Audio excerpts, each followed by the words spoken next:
Hi there. Hi, welcome back to Curious Collection. I'm Will. I'm Cinnamon. So today we're going to cover our June 2024 P&L, and We're just a little late. Well, we're on vacation the first week, so we're going to make that up today. We're going to get our schedule back on track. So if you're new to our channel, we are full-time resellers. 100% of our income is derived from reselling. So it's really important to us in our household that we manage our reselling business like a business. So we're going to go through the numbers with you, and you guys can kind of see the reality. What does it look like if you dedicate 80 hours a week to reselling? So our first screen up here is our eBay sales in our main store. Our main store did $75.71 in total sales. If you follow that over to the right, you'll see that we had $4,599 in payouts. That's going to be after our shipping fees and all of that. So that was down 0.9%, so almost 2% down over May. We'll jump to the next screen. Actually, before I do that. No. It was year over year, baby. Okay, over the previous year. Yeah, over the previous year. Okay, so that's what I know you like that. Yeah. So a 2% drop in our eBay store, that is certainly concerning. We are seeing, anywhere with 3 to 5% inflation. Unfortunately, with a sales drop, that means that we're not even meeting inflation. Right. But luckily, we are not only our main eBay store anymore. Right. So I do also want to point out on the buyer insights and the bottom part of that page that our total buyers were 255. That's down 24.8%.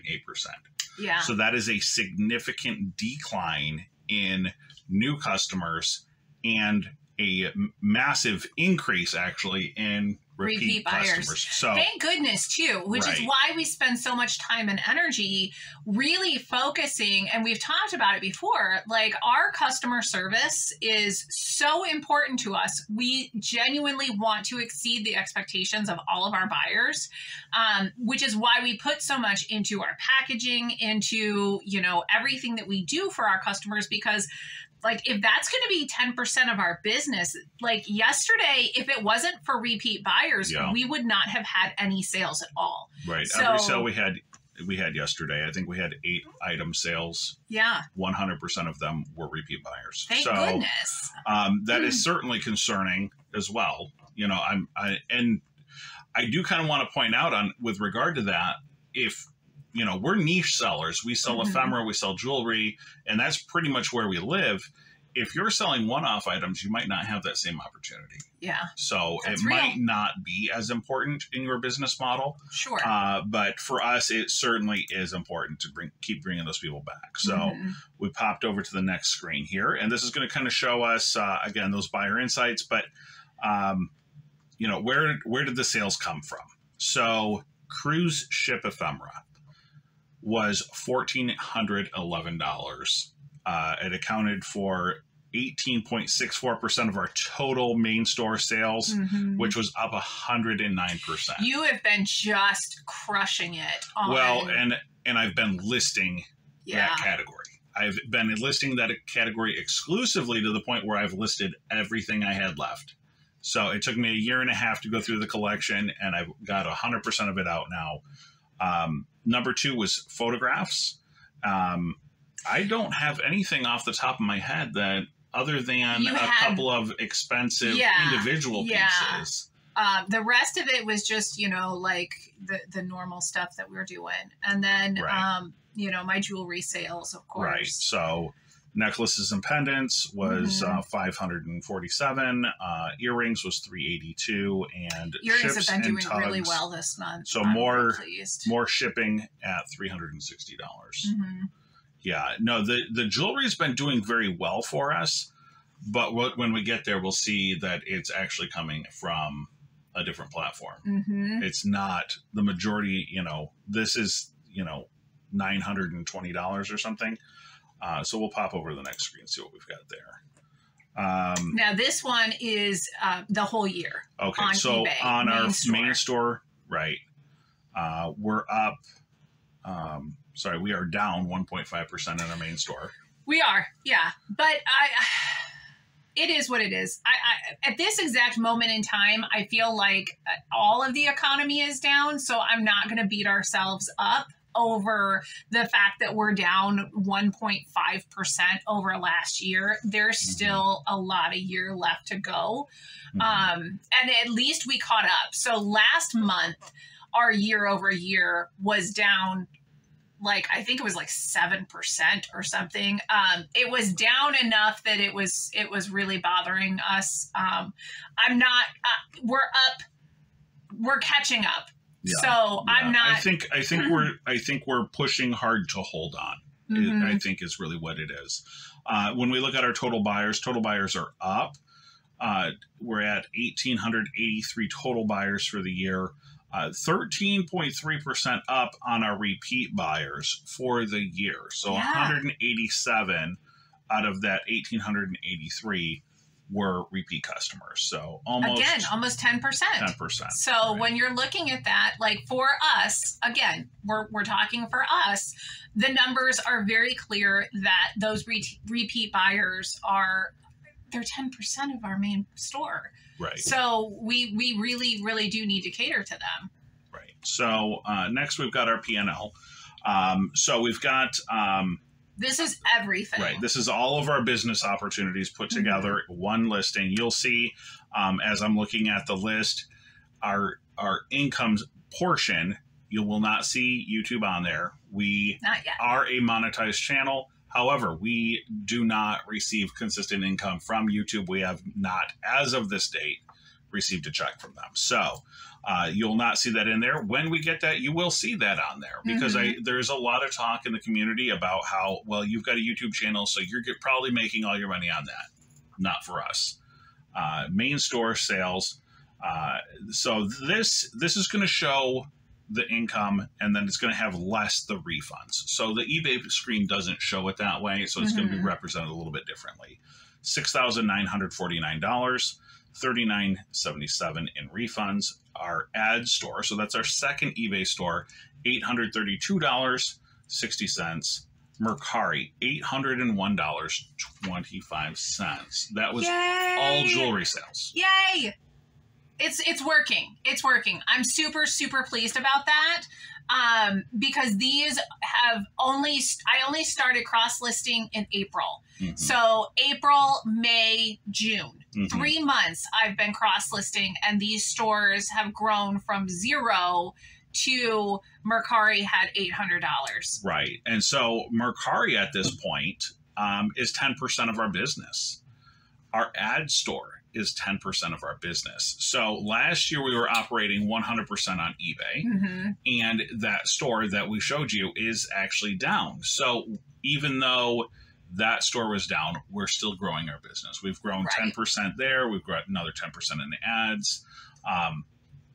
Poshmark, 121. So now we're at the point where we've done more off-site sales for jewelry than we have on our main eBay store. Correct? I don't think that that's correct. Okay. But so, I think that it's certainly notable that we have done so well off platform. Okay. So we did have a $13 refund on Poshmark, which is to be expected. You can't sell $9,000 in merchandise without having some type of returns. And then our Whatnot store, we did one show. It's summertime, buyers are not engaging. So we've backed off on our Whatnot shows. We did one show, $100, $108 in sales.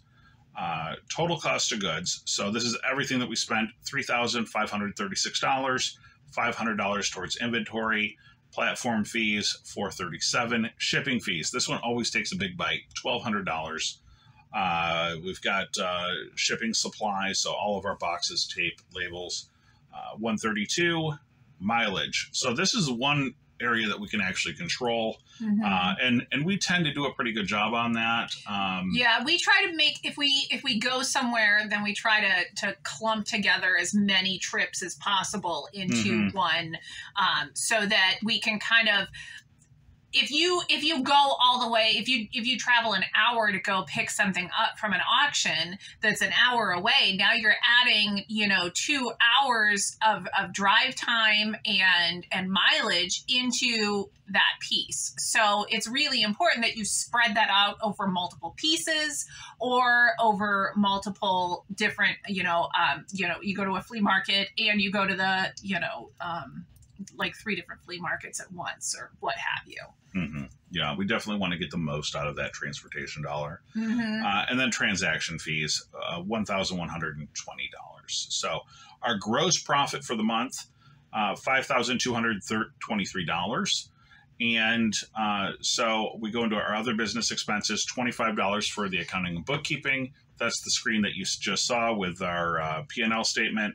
And then contract work. So we divide our income between the 2 of us so that we can both pay taxes. We can both contribute to the economy individually. So the $2,000 contract work was for you. You'll pay taxes out of that with your business. I have then a tax obligation of $800 for the month, and my net profit being $2,399. So next we look at our year-to-date. I'm just going to briefly go through a couple of things. We did $58,000 so far this year. Our goal is $120,000. Which is like not bad. So July 1st was halfway through the year. Right. So if you're talking about June, like that means that our goal would be 60,000 and we're at 58, and that's not even including Q4. Right, 58. So we're only $1,200 short so far of where we need to land. Yeah, I'm pretty darn happy with that. So our main store sales are 50,000. We've had some returns. Again, you're talking about big numbers, and that is to be expected.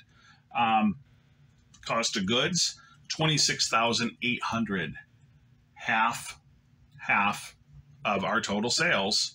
But that includes shipping and stuff like that. So, it does. But people need to be aware when people throw out that top dollar number. Oh yeah, we're 6-figure resellers, but that doesn't mean that we're 6-figure income. And that's where I want to go with this is that yes, that 58,000 in sales is amazing, but the reality is that there's costs associated with doing business. Returns are a cost of business.